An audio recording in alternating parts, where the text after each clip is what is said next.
welcome back to my channel. If you're new here, my name is Aliana and I film lifestyle and EB related videos. If you are unaware what EB is, EB stands for epidermolysis bullosa, which is the rare genetic skin disorder that I was born with.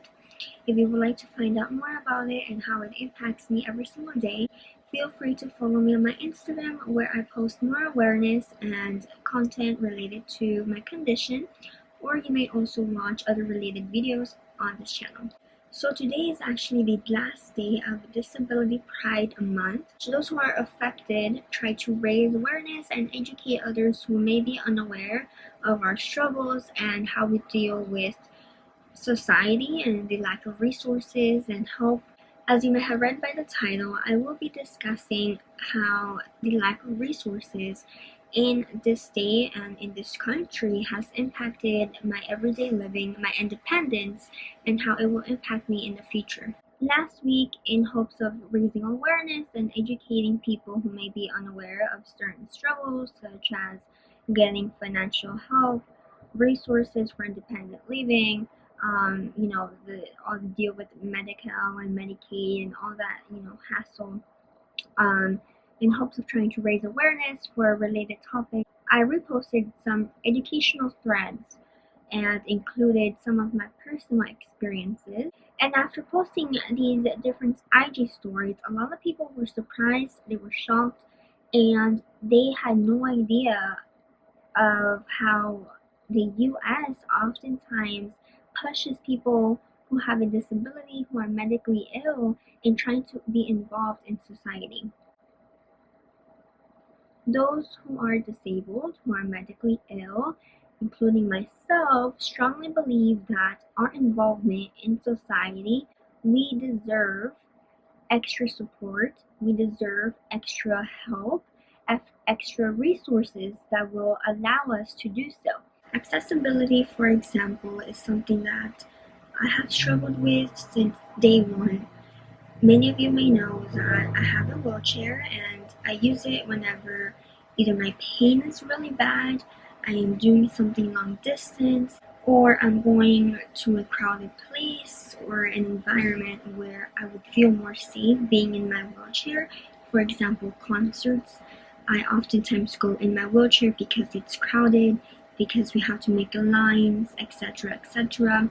So I feel safer in my own wheelchair, my own little bubble. I find that there's not a lot of help. Not everything will be perfect, and we know that. But we deserve basic human rights that, instead of pushing us back from being part of society, will help us be part of it, will help us be involved, participate, become independent, go to college, drive, do the things that able-bodied individuals can accomplish on their own. Accessibility in this state, for example, I'm in California, is very difficult. I often go to places in which I have to get off of my wheelchair to either sit at a restaurant, go inside the store, go use the restroom. So how is that really accessible for those who can't get up from their wheelchair? When people first see me and they learn I have a skin condition, they're just like, oh, what's just a skin condition? But my so-called just a skin condition affects me not only externally from the top down, also internally, the way I eat. Eventually it will start to affect my organs. It has started to affect my bones. My blood levels are constantly not good. My condition is progressive, which means that over the years it starts to worsen and worsen. When I was born, I had wounds and blisters, but my hands were not closing, my ankles worked fine, my abilities and my strength were, fine, But over time and over the years, and as I was getting more injured, as I get more blisters, my hands have not been closing. My feet, I don't have really well balance. My right foot is my worst foot, so my ankle doesn't really go straight. My strength isn't the same as if you were to compare it to a 20-year-old, another 20-year-old. That said, I require a lot of resources, a lot of assistance. I use my wheelchair. We had to get a van. Well, we've been struggling. That's another thing. We've been struggling to get a van that has a ramp. If I want to drive independently, I have to be taught by a place that teaches people with disabilities. I have to get adaptations for whatever car I get. Insurances are not often willing to pay, are not often willing to help, and that lacks accessibility. Accessibility is not only having ramps outdoors, it's not only being able to go inside the bathroom, sit in a restaurant, but it's also how we live our lives and how we are able to adapt, living in our homes, getting around the community, getting to our school. This country has done, sadly, a very well job in excluding us from us being part of the community. What is very unfortunate is that in this country, people with disabilities are often labeled as weak, incompetent, lazy, as if we didn't have the desire to go to college or work. I've been asked many times, oh, why don't you work? Or why don't you drive? Why aren't you living on your own? Why don't you go to college every single day instead of just twice a week? People question me, people ask these questions, and I get it. But what people don't understand is that in order for me to do so, I unfortunately require from a lot. For me to get to college and to where I am now, I had to get a lot of accommodations. Before I even started my freshman year, I was already going to my campus, talking to many people, showing documents, proving them why I am disabled, why I require a list of all the accommodations I now receive. And it's not just for college. For me to be considered disabled in this country, I had to literally prove to the state why I'm disabled, why EB affects my ability to work a Monday through Friday job, why it affects my everyday living and what I can or can't do. It's not just about the looks. When you read, epidermolysis bullosa, it's a rare condition. So those with rare conditions fight an even harder battle because we have to prove why we are disabled. I can't discredit the things that I do have. I have had amazing help. I wouldn't be in college right now if I didn't from day one. But there's so much more improvement.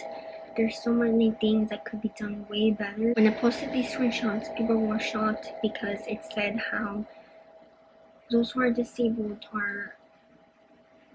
are basically not allowed to have a certain amount of money before we are cut down or help. First of all, I have super nosy neighbors, right?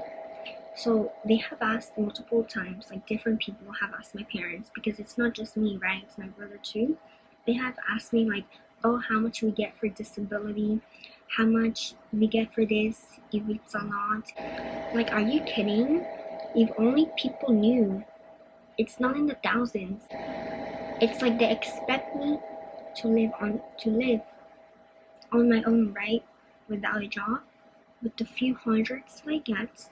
And if I do get a job, not only do I not get that little bit of money, but I'm cut down all of my help. And for me, I get a lot of help in terms of my medical supplies through the insurance, medical supplies, all my appointments, treatments, my medications, all of my services, my therapy session, like everything will be cut down if I get a job where I make too much money. So the purpose behind this video is to educate whoever is watching, whether it's 5 people, 500, 100. I wish to educate people and expand people's knowledge, because when I posted those stories, a lot of people were surprised. The decisions that are made for disabled and medically ill people are done by people who feel superior, by people who are not even experienced in the slightest. And it sucks that people have to make decisions for our lives, for our future. I hope that with this video, I will be able to open the eyes of many people who are unaware, which is totally fine, because these topics are not taught in school, they're not talked about. I wish these topics were taught about in grade school.